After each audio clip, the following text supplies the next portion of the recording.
ഇല്ല, അവിടെ DNA ഫോർമാലിറ്റിയും കാര്യങ്ങളൊക്കെ നടക്കുന്നുണ്ട്. അപ്പം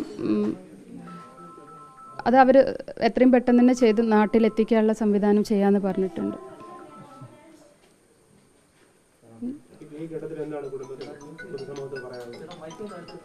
നമ്മളെ കൂടെ അന്ന് മുതൽ ഇതുവരെ നിന്ന എല്ലാ ആളുകൾക്കും നമ്മൾ ഓർക്കുന്നുണ്ട്.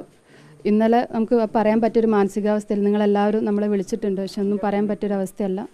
അപ്പം നമുക്ക് എല്ലാവർക്കും അറിയാം, ഒന്നാം ഘട്ട തെരച്ചിലാണെങ്കിൽ അത് അവസാനിക്കുമ്പം ഒരുപാട് ചോദ്യങ്ങൾ ബാക്കിയാക്കിയിട്ടാണ് പോയത്. അതിൻ്റെ ഇടയിൽ കുടുംബം നേരിട്ട ഈ വ്യാജ വാർത്തകൾ നമ്മൾ ഒട്ടും പ്രതീക്ഷിച്ചില്ല. ഒരുപാട് പേര് കൂടെ നിൽക്കുന്ന സമയത്താണെങ്കിലും വ്യാജ വാർത്തകളായിട്ട് നമ്മുടെ ഒരുപാട് പേര് വിഷമിപ്പിച്ചിട്ടുണ്ട്.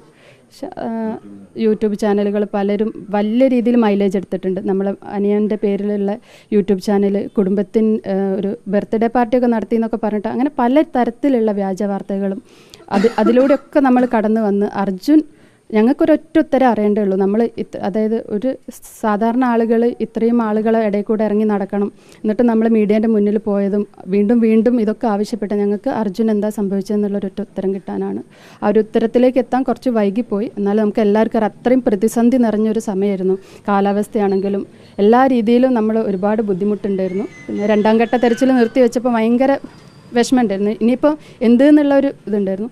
ആ സമയത്ത് നമ്മൾ പല ആളുകളെയും കുടുംബം ഒറ്റക്കെട്ടായിട്ട് ഒറ്റ തീരുമാനം എടുത്തിട്ടാണ് നമ്മൾ പല ആളുകളെയും പോയി കണ്ടു. എല്ലാവരും നമുക്ക് നല്ല രീതിയിൽ തന്നെ സഹായിച്ചിട്ടുണ്ട്. ആദ്യം തന്നെ ഈ ഒരു സംഭവം നടന്നപ്പം കർണാടകത്താണ്, അവിടുത്തെ സർക്കാരിൻ്റെ അടുത്തേക്ക് എത്രയും പെട്ടെന്ന് ഇതിൻ്റെ ഇമ്പോർട്ടൻസ് എത്തിക്കാൻ നമ്മൾ ആദ്യം പോയ ആൾ രാഘവേട്ടനാണ്. രാഘവേട്ട അത് വേണ്ട രീതിയിൽ തന്നെ അന്ന് മുതൽ നമ്മുടെ കൂടെ നിന്ന് ചെയ്തിട്ടുണ്ട്. പിന്നെ നമ്മുടെ സർക്കാരാണെങ്കിലും സർക്കാരിൻ്റെ ഓരോ പ്രതിനിധികളും ദിവസവും നമ്മുടെ കൂടെ തന്നെ വരുന്നുണ്ട്. ഇവിടെ വന്നിട്ട് നമ്മുടെ കുടുംബത്തിനൊപ്പം ചേർന്ന് നിന്നുണ്ട്. കൃഷ്ണപ്രിയ അവൾക്ക് നമ്മൾ എന്ത് കൊടുത്താലും മതിയാവില്ല, പക്ഷേ അർജുൻ എന്ന് പറഞ്ഞൊരു നഷ്ടം അവൾക്ക് തീരാ നഷ്ടമാണ്. അവൾക്കൊരു ജോലി കൊടുത്ത് നമ്മുടെ സർക്കാർ അതും ചെയ്ത് അങ്ങനെ എല്ലാവരും ലോകമെമ്പാടുമുള്ള എല്ലാ മലയാളി ആളുകളും നമ്മുടെ കുടുംബത്തിൻ്റെ കൂടെ നിന്നുണ്ട്. അതേപോലെ നിങ്ങൾ മീഡിയ ആ ഒരു ശിരൂരെത്തിയാലേ നമുക്ക് മീഡിയ കഷ്ടപ്പെട്ട ഒരു കാര്യം അറിയുള്ളൂ. നിങ്ങൾ ആ വെയിലാണെങ്കിലും മഴയാണെങ്കിലും ഒക്കെ അത്രയും ഈ ഒരു ദൗത്യം ഇത്ര വിജയകരമാക്കാൻ നിങ്ങളെല്ലാവരും നല്ല രീതിയിൽ സപ്പോർട്ട് ചെയ്തിട്ടുണ്ട്. അപ്പോൾ എല്ലാവരും ഈ ഒരു അവസരത്തിൽ ഓർക്കുകയാണ്.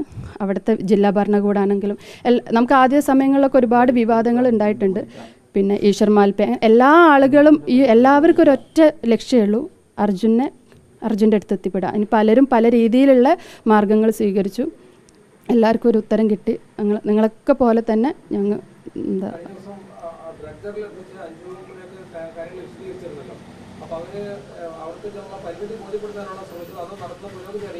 പുരോഗതി അറിയിക്കുന്നതിനൊപ്പം തന്നെ SP സാറ് അതായത് ഈ ഒരു ഡ്രഡ്ജിങ് സാധ്യമാക്കാൻ അവരെ പ്രഷർ ചെയ്ത് എൻ്റെ അടുത്ത് പറഞ്ഞു. ഇപ്പോൾ KC വേണുഗോപാൽ സാർ അടക്കമുള്ള ആളുകളുടെ ഡയറക്റ്റ് പ്രഷറും കാര്യങ്ങളും ഇപ്പോൾ രാഘവേട്ട അങ്ങനെയുള്ള ആളുകളാണ് നമ്മളെ ഈ ഒരു ഇതിന് വേണ്ടിയിട്ട് ഹെൽപ്പ് ആ ഒരു എഫേർട്ട് എടുത്തതെന്ന് പറഞ്ഞു. പിന്നെ അതേമാതിരി അവർക്ക് ആ ലോറി അവിടെയാണ് ഏകദേശം അവർക്ക് ഉറപ്പുണ്ടായിരുന്നു. അപ്പോൾ ആ ഒരു ഉറപ്പ് നമ്മളെയും കൂടി അറിയിക്കാനാണ്. അപ്പോൾ കുറച്ച് ദിവസം എടുക്കും, നമുക്ക് ഏകദേശം ഇതിൻ്റെ ഉള്ളിലാണ് ലോറി എന്നുള്ളത് മനസ്സിലായിട്ട് ഏകദേശം സ്ഥാനം മനസ്സിലായിട്ട് അപ്പോൾ എത്രയും പെട്ടെന്ന് തന്നെ നമുക്ക് എടുക്കാം. പക്ഷേ അത് പതുക്കെ നമുക്ക് സാധ്യമാവുള്ളൂ. ആ കാര്യങ്ങളൊക്കെ അറിയിക്കാനും അങ്ങനത്തെ കാര്യങ്ങൾക്ക് വേണ്ടിയിട്ടായിരുന്നു നമ്മൾ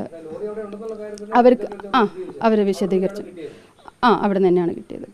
ആദ്യം ഈ തെരച്ചിലിനൊക്കെ വളരെ വേഗം കുറവാണ് നമ്മൾ പരാതി. പിന്നീട് അങ്ങോട്ട് വന്നപ്പോൾ കാര്യങ്ങളൊക്കെ കൃത്യമായി നടന്നിരുന്നു, കാര്യങ്ങളൊക്കെ ഏകോപനം അതൊന്നും അങ്ങനെയൊന്നും പറയാൻ ഞാൻ ആരുമല്ല. അപ്പം നമുക്ക് അതൊക്കെ ഓരോ സാഹചര്യങ്ങൾക്കനുസരിച്ചിട്ടാണ്. അപ്പം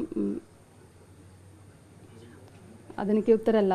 ഇപ്പോൾ ഏതായാലും നമുക്ക് ലാസ്റ്റ് ഈ ഡ്രഡ്ജർ വന്നതിന് ശേഷം നല്ല രീതിയിൽ തന്നെ നമുക്ക് അതിൻ്റെ കാരണം അവർ പറഞ്ഞ കാര്യങ്ങൾ ശരിയാണ്. മനുഷ്യസാധ്യമായിട്ട് ഒരു ഡൈവ് ചെയ്തിട്ട് നമുക്ക് ആ ലോറീൻ്റെ അടുത്ത് ഒരിക്കലും എത്തിപ്പെടാൻ പറ്റൂലായിരുന്നു. അപ്പോൾ അതിന് ഡ്രഡ്ജർ മാതിരിയുള്ള സംവിധാനം വേണമെന്നുള്ള രീതിയിലാണ് രണ്ടാം ഘട്ട തെരച്ചിൽ അവസാനിപ്പിച്ചത്. പിന്നെ നമുക്ക് ഒരുപാട് ഫോൾസ് ഇൻഫോർമേഷനൊക്കെ നമുക്കും കിട്ടിയിട്ടുണ്ട്. പല രീതിയിലും നമ്മളും ആ വഴിക്കൊക്കെ പോയിട്ടുണ്ട്. അപ്പം ഏതായാലും കുറച്ച് വൈകിയാണെങ്കിലും ഈ ഒരു സമയത്ത് ഈ ഒരു ഇതിലേക്ക് എത്താൻ പറ്റിയിട്ടുണ്ട്. എല്ലാം സാധ്യമായതെല്ലാം ചെയ്ത് ഒരാൾക്ക് വേണ്ടിയിട്ട് ഈ ഒരു 72 ദിവസം അവർ കാത്തിരുന്ന്, അതായത് അവർക്ക് എപ്പം വേണമെങ്കിലും ഈ ഒരു ചാപ്റ്റർ ക്ലോസ് ചെയ്യായിരുന്നു. അപ്പോൾ ആ ക്ലോസ് ചെയ്യാതെ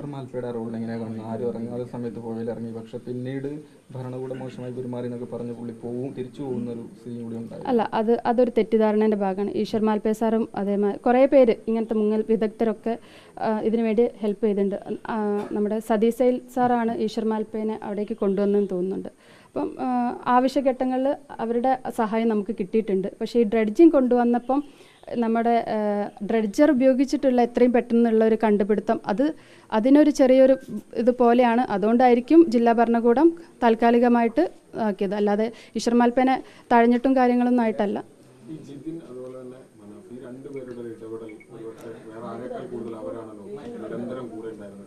ജിതിൻ ഞങ്ങൾ ഒറ്റക്കെട്ടായിട്ടാണ് ഇപ്പം ഞങ്ങൾക്ക് വേണ്ടിയിട്ട് ജിതേട്ടനാണ് മുന്നിൽ എല്ലാ കാര്യത്തിലും നിന്നത്. മനാഫ്ക വേറൊരു തരത്തിലേക്കാണ് അവിടേക്ക് എത്തിപ്പെടുന്നതെങ്കിൽ പക്ഷെ ഞങ്ങൾ കുടുംബത്തിൻ്റെ ഫസ്റ്റ് ടു ലാസ്റ്റ് ഓരോ ഘട്ടങ്ങൾക്ക് ഞങ്ങൾക്കറിയാം ആരൊക്കെ പോയി കണ്ടെന്നുള്ളത്.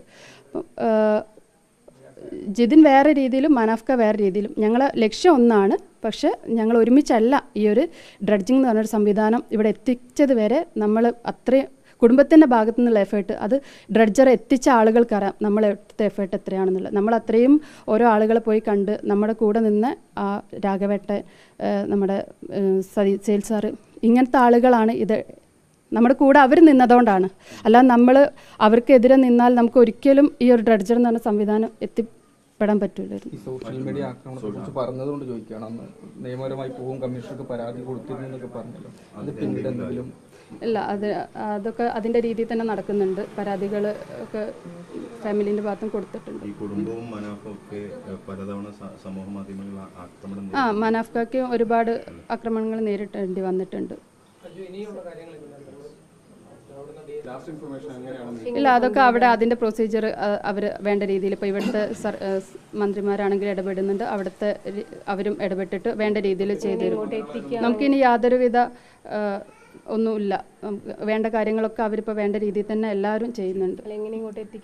അല്ല, അതൊന്നും നമുക്കറിയുന്ന കാര്യം, അതൊക്കെ അവർ വേണ്ട. കർണാടകയും കേരള സർക്കാരും അവരെ കൂട്ടിയിട്ട് ചെയ്യും. കുടുംബത്തിന് അതിൻ്റെ പ്രൊസീജിയറൊക്കെ അവർ ഏതായാലും ഇത്രയും ദിവസം നമ്മൾ കാത്തിരുന്ന്, ഏതായാലും ഇത്രയും വൈകിയല്ലോ, ഇത്രയും കാത്തിരുന്ന്, അപ്പം എല്ലാം അതിൻ്റെതായ ഫോർമാലിറ്റി നടക്കട്ടെ എന്നുള്ള രീതി.